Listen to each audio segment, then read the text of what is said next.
फाइनेन्सभ्याली YouTube च्यानलमा यहाँहरू सबैलाई हार्दिक स्वागत गर्न चाहन्छु। नेपाली शेयर बजारसँग सम्बन्धित रहेर विभिन्न किसिमका जानकारीहरू तपाईहरु समक्ष नियमित रूपमा भिडियो मार्फत लिएर आउने क्रममा आजको यस भिडियोमा पनि मैले तपाईहरुलाई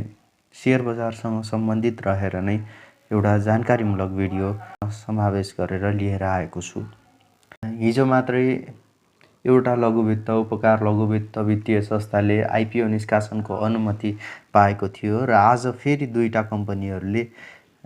धितोपत्र बोर्डबाट आइपिओ निष्कासन गर्नको लागि अनुमति प्राप्त गरेका छन् र आजको यस भिडियोमा मैले तपाईहरुलाई तिनै आज स्वीकृति पाएका दुई कम्पनी सिवाइसी लघुवित्त वित्तीय संस्था र रिभल फल्स पावर कम्पनी लिमिटेडको बारेमा सम्पूर्ण जानकारीहरू दिनेछु। र यी सबै जान्नको लागि तपाईले हाम्रो यस भिडियोलाई अन्त्यसम्म नछुटाइकन हेर्नुहोला। आउनुस् अब भिडियो सुरु गर्नतर्फ लागौं। र फर्स्टमा कुरा गरौं सिवाइसी लघुवित्ततर्फ। सिवाइसी लघुवित्त वित्तीय संस्था लिमिटेडलाई नेपाल धितोपत्र बोर्डले आइपिओ निष्कासन गर्नको लागि चैत्र 9 गते अनुमति दिएको हो। संस्थाले संस्थाका कर्मचारी र सामूहिक लगानी कोष समेतलाई छुट्याएर सर्वसाधारणहरूका लागि प्रति किता 100 रुपैयाँ अंकित मूल्यको दरको 3,95,336 किता साधारण शेयर आइपिओ निष्कासन गर्ने छ। सिवाइसी नेपाल लघुवित्त वित्तीय संस्था लिमिटेडले आइपिओ निष्कासन गर्नको लागि रेटिङ पनि सम्पन्न गरिसकेको छ र रेटिङ एजेन्सी केयर रेटिङ नेपालले केयर NPBB- रेटिङ प्रदान गरेको छ र यो रेटिङले कम्पनीको आधारभूत अवस्था मध्यम रहेको जनाउँदछ। साधारण शेयरको सार्वजनिक निष्कासन गर्नको लागि यस सिवाइसी नेपाल लघुवित्त वित्तीय संस्थाले ग्लोबल आयामी क्यापिटललाई इस्यु म्यानेजरको रूपमा नियुक्त गरेको छ र प्रोमोटरहरूको 67.5% शेयर रहेको यस वित्तीय संस्थामा एउटा संस्था सहित 79 जना संस्थापक शेयरधनीहरूबाट 8,21,08,240 रुपैयाँ बराबरको शेयर पुँजी चुक्ता भइसकेको छ र विगत 21 वर्षदेखि नेपाल राष्ट्र बैंकबाट वित्तीय मध्यस्थताकर्ताको कारोबार गर्ने इजाजत लिई लघुवित्त कारोबार गर्दै आइरहेको 4 तारे युवा क्लब नेपालले नेपाल राष्ट्र बैंकबाट सिवाइसी लघुवित्त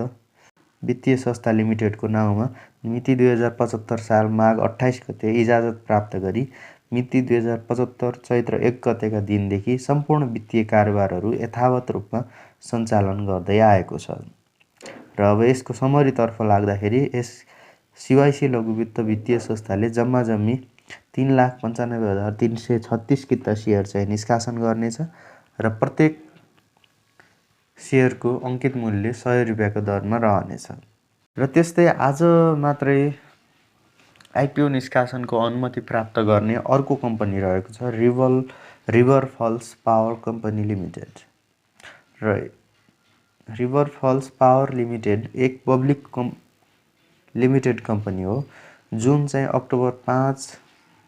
2004 मा प्राइभेट लिमिटेड कम्पनीको रूपमा गाभियो र पछि चाहिँ अक्टोबर 15 मा पब्लिक लिमिटेड कम्पनीको रूपमा स्थापना भएको हो। र यस कम्पनीको प्रोजेक्टको रूपमा रहेको सङ्खुवासभा जिल्लामा रहेको 10.3 मेगावाटको रन अफ रिभर डाउन पिलुवा खोला साना जलविद्युत आयोजना निर्माण स्वामित्व रहेको छ र यसले जम्मी 70 लाख किता शेयर चाहिँ निष्कासन गर्नेछ आइपिओ मार्फत, जसमध्येको चाहिँ पब्लिकका लागि चाहिँ यसले 34,30,000 शेयर चाहिँ किता निष्कासन गर्नेछ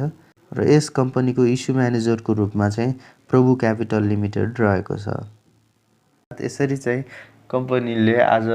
विभिन्न दुई कम्पनीहरू सिवाइसी लघुवित्त वित्तीय संस्था र रिभर फल्स पावर कम्पनी लिमिटेडले चाहिँ फाइनल्ली आइपिओ निष्कासन गर्नको लागि अनुमति प्राप्त गरेका छन् र यससँग सम्बन्धित रहेर तपाईहरुलाई जानकारी दिए र यिनी दुई कम्पनीसँग सम्बन्धित रहेर विभिन्न फन्डामेन्टल एनालाइसिस सहितको भिडियो अबको केही दिनमा म तपाईहरु समक्ष अवश्य पनि लिएर आउने छु भन्दै आजको यस भिडियोबाट बिदा माग्न चाहे। हस्त नमस्ते।